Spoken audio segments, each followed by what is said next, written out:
அனைவருக்கும் வணக்கம். இன்னைக்கு நம்ம இந்த வீடியோவில் என்ன பார்க்க போறோம்னா 10ஆம் வகுப்பு அறிவியல் அலகு 12ல் தாவர உள்ளமைப்பியல் மற்றும் தாவர செயலியல் இந்த பாடப்பகுதியில் இருக்கக்கூடிய அனைத்து வினாக்களுக்குமான விடைகளை பார்க்கலாம்.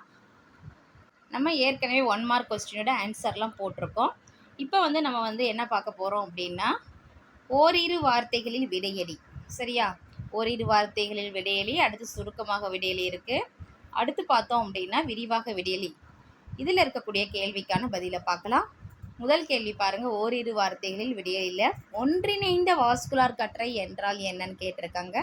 இதற்கான விடையை பார்க்கலாம்.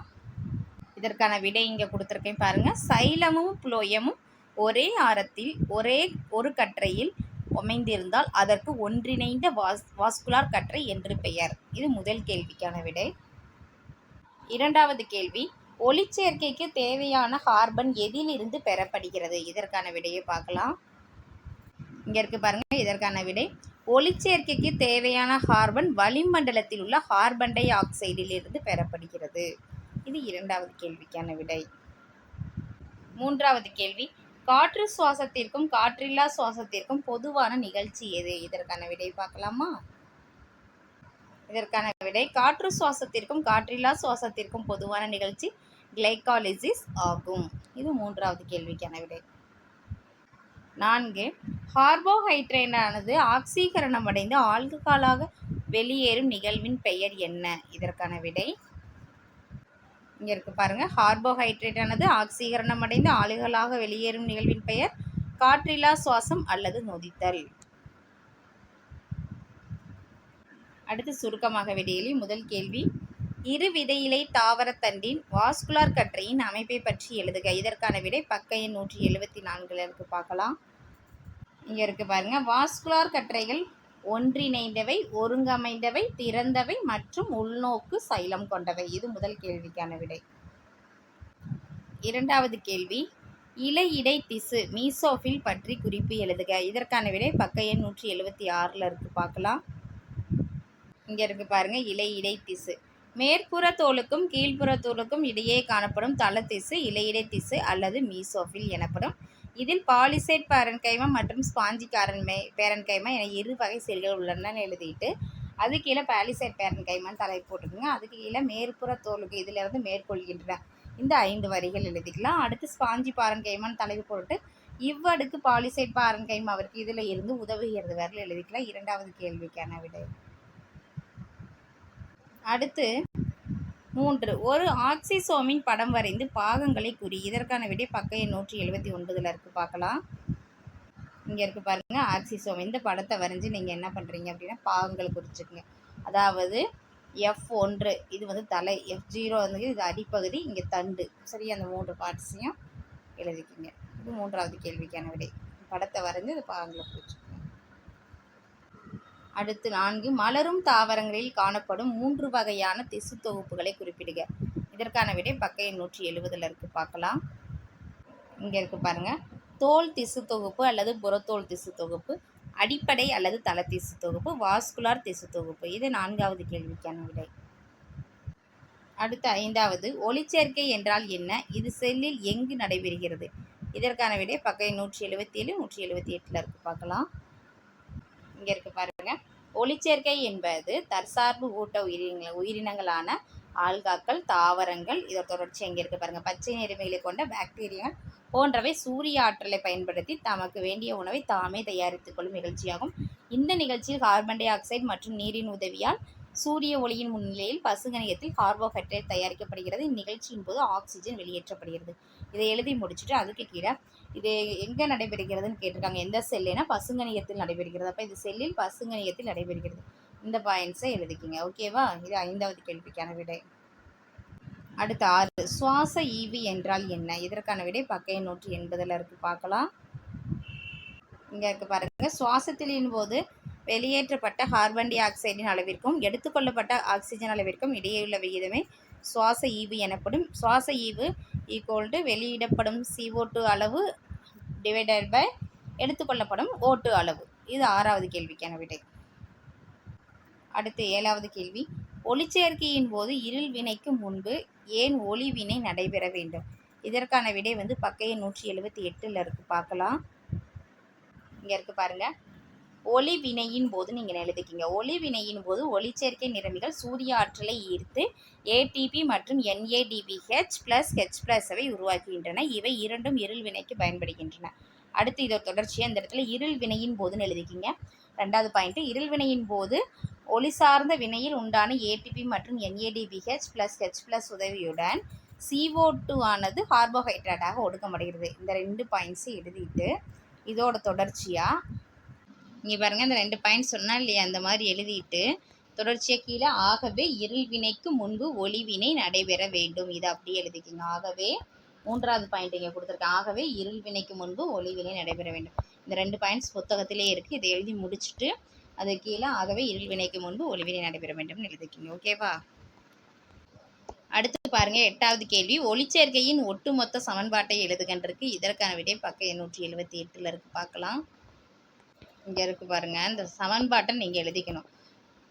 6CO2 + 12H2O கிவன் போட்டு சூரிய ஒளி பச்சையம் இந்த இடத்துல எழுதிட்டு C6H12O6 + 6H2O 6O2ன்னு எழுதிட்டு கீழே வந்து கார்பன் டை ஆக்சைடு ப்ளஸ் நீர் ஈவன் குளுக்கோஸ் நீர் ஆக்சிஜன் இதெல்லாம் இது அப்படியே எழுதிக்கிங்க. 8வது கேள்விக்கான விடை இங்கே பாருங்கள். இதில் முதல் கேள்விக்கான விடை பார்த்தோம் அப்படின்னு பக்கம் 174 ஒரு பாயிண்ட் மட்டும் தான் நம்ம எழுதியிருப்போம். அந்த நம்ம இன்னொரு பாயிண்ட் சேர்த்து கூட முதல் இருவித இலை தாவரத்தனின் வாஸ்குலர் கட்டரின் அமைப்பை பற்றி எழுதணும்ல, இதில் இன்னொரு பாயிண்ட் சேர்த்து கூட எழுதிக்கலாம். அது இங்கே கொடுத்துருக்கேன் பாருங்கள். ஃபஸ்ட்டு நம்ம வாஸ்குலர் கட்டரைகள் ஒன்றிணைந்தவை, ஒருங்கமைந்தவை, திறந்தவை மற்றும் உள்நோக்கு சைலம் கொண்டவை நம்ம எழுதியிருப்போம் முதல் கேள்விக்கான விடையா. 2வது பாயிண்ட், இது பித்தை சுற்றி ஒரு வளையமாக அமைந்துள்ளன. இதை பாயிண்ட்டு சேர்த்து எழுதிக்கலாம். ஓகேவா? இப்போ சுருக்கமாக விடையில 8 கேள்விக்கு விடை பார்த்துட்டோம். இப்போ வந்து என்ன பார்க்க போகிறோன்னா விரிவாக விடையளி. இதில் வேறுபாடு தருக கேட்டிருக்காங்க. முதல்ல பாருங்கள், ஒரு விதியிலே தாவர வேறு மற்றும் இரு விதியிலே தாவர வேறு. இதற்கு வேறுபாடு நம்ம எழுதணும். பக்கம் 174 இருக்குது. பார்க்கலாமா? இங்கே கொடுத்துருக்காங்க பாருங்கள். அட்டவணையிலே கொடுத்துருப்பாங்க, புத்தகத்தில் தெளிவாக கொடுத்துருக்காங்க. இரு விதியிலே ஒரு விதியிலே தாவர வேறு வேறுபாடுகள். முதல்ல என்ன எழுதினா வரிசை எண் 6 வரிசை எண்கள் எழுதிட்டு திசுக்கள் எழுதிக்கணும். அடுத்து இரு விதியிலே தாவர வேரில் இங்கே 1 பை 1 பார்த்துக்கோங்க. ஒரு விதியிலே தாவர இது அப்படியே எழுதிக்கிங்க இந்த அட்டவணையை. சரியா? இது வந்து இதோட வேறுபாடு. அடுத்து என்ன கொடுத்துருக்காங்கன்னு பார்க்கலாம். அடுத்து பாருங்கள், காற்றுள்ள சுவாசம் மற்றும் காற்றில்லா சுவாசம் இதோட வேறுபாடு கேட்டிருக்காங்க. இதற்கான விடை பக்கம் 180 இருக்குது. பார்க்கலாம். இங்கே இருக்குது பாருங்கள். முதல்ல காற்று சுவாசம்னு தலை போட்டுக்குங்க. காற்று சுவாசம்னு போட்டு அது கீழே இவ்வகை செல் சுவாசத்தில் இது இருந்து இங்கே ஏடிபி வரல இந்த பேராகிராஃப் ஃபுல்லாகவே இந்த சமன்பாடையும் சேர்த்து எழுதிக்கிங்க. முதல் பாயிண்ட்டாக வந்து காற்று சுவாசம்னு போட்டுட்டு அடுத்து காற்றில்லா சுவாசத்துக்கு இந்த சைடு இருக்கும் பாருங்கள். காற்றில்லா சுவாசம் 2வது பாயிண்ட்டு. காற்றில்லா சுவாசம் தலை போட்டு காற்றில்லா சூழல் இதில் இருந்து ஆரம்பித்து இங்கே ஏடிபி வரணும். சரியா? இது முதல் கேள்விக்கான விடை. ஓகேவா? அடுத்து பாருங்க, 2வது, காற்று சுவாசிகள் செல் சுவாசத்தின் போது எவ்வாறு குளுக்கோஸிலிருந்து ஆற்றலை பெறுகின்றன, அதற்கான 3 படிநிலை எழுதி விவரிக்கும்னு இருக்குது. இதற்கான விடை பக்கம் 180 இருக்குது. பார்க்கலாம். இங்கே இருக்குது பாருங்கள். காற்று சுவாசத்தின் படிநிலைகள் இதை எழுதிக்கலாம். என்னென்ன படிநிலைகளும் கிளைகாலிசிஸ் அதாவது குளுக்கோஸ் பிளப்பு முதல் நடக்கிறது. ஒவ்வொரு படிநிலையாக எழுதிக்கலாம். இது ஒரு மூலக்கூறு குளுக்கோஸ் ஆனது இதில் இருந்து ஆரம்பித்து இங்கே பொதுவானதாகும் வரல எழுதிக்கலாம். அடுத்து வந்து பார்த்தோன்னா கிரப் சுழற்சி ஃபுல்லாகவே இது ஃபுல்லாக அந்த பேராகிராஃப் ஃபுல்லாக எழுதிக்கிங்க. இந்நிகழ்ச்சியிலேருந்து ட்ரை கார்பாக்சிலிக் அமில சுழற்சி TCA சுழற்சி என்று பெயர். இது அப்படி எழுதிக்கிங்க. அடுத்து எலக்ட்ரான் கடத்தும் சங்கிலி அமைப்பின் தலை போட்டு மைட்டோகாண்ட்ரியாவின் உட்புற சவ்வில் இதில் இருந்து ஆரம்பித்து ஒடுக்கமடைகிறது. இது வர எழுதிக்கிங்க. 2வது கேள்விக்கான விடை. அடுத்து 3வது கேள்வி, ஒளிச்சேர்க்கையின் ஒளி சார்ந்த செயல் எவ்வாறு ஒளி சாராத செயலிலிருந்து வேறுபடுகிறது? இந்நிகழ்ச்சியின் ஈடுபடும் மூலப்பொருட்கள் யாவை, இறுதிப் பொருட்கள் யாவை? இவ்விரு நிகழ்ச்சிகளும் பசுங்கணியத்தில் எங்கு நடைபெறுகின்றன கேட்டிருக்காங்க. இதற்கான விடை பக்கம் 178 இருக்குது. பார்க்கலாம். அதாவது இங்கே கொடுத்துருக்காங்க பாருங்கள். ஒளி சேர்க்கையின் முழு நிகழ்ச்சியும் பசுங்கணியத்தின் உள்ளே நடைபெறுகிறது. எங்கு நடைபெறுகிறதுன்னு கேட்டிருந்தாங்கல்ல, அதற்கான விடை இதுதான். இதில் வந்து பார்த்தோம் அப்படின்னா என்னென்ன பங்கு பெறுது அப்படிங்கிறது, ஒளி சார்ந்த வினை அல்லது ஒளிவினையில் பசுங்கணியத்தில் வந்து கிரானாவில் நடக்குது. ஒளிசாரா வினை அல்லது இருள் வினை பசுங்கணியத்தில் தான் ஸ்ட்ரோமாவில் நடைபெறுது. இது எங்கே நடைபெறுது அப்படிங்கிறத நம்ம இதில் எழுதியிருக்கோம். அடுத்து வந்து இதில் வந்து பார்த்தோன்னா ஒளி சார்ந்த வினை ஒளிவினை எவ்வாறு நடைபெறுதுன்னு பார்க்கலாம். இது வந்து எப்படி நடக்குது அப்படின்னா, இது வந்து யாருன்னா கண்டறிஞ்சது ராபர்ட் ஹில் என்பவரால் முதலில் கண்டறியப்பட்டதுன்னு எழுதிக்கலாம். சூரிய ஒளியின் முனையில் தைலக்காடு ஜவ்வில் நடைபெறுகிறது ஒளிவினை. இந்த ஒளிவினை பார்த்தோம் அப்படின்னா ஏற்கனவே நம்ம விடை எழுதியிருப்போம். ஏழாவது கேள்விக்கு விடை எழுதியிருப்போம். அது எழுத தேவையில்லை. நம்ம வந்து இதில் இருக்கிறது அப்படியே எழுதிக்கலாம். ஒளிச்சேர்க்கை நிறமிகள் சூரிய ஆற்றலை ஈர்த்து ஏடிபி மற்றும் NADPH H+H2 உருவாக்குகின்றன. இவை இரண்டும் இருவினைக்கு பயன்படுகிறதுன்னு எழுதிக்கலாம். அடுத்து ஒளிசாராவினை இருள்வினைன்னு தலை போட்டு அதுக்கு இது ஃபுல்லாகவே இந்நிகழ்ச்சியின் போது இதில் இருந்து ஆரம்பித்து அப்படியே ஒன் பை ஒன்னாக உள்நுழைகிறது வரை எழுதிக்கலாம். ஓகேவா?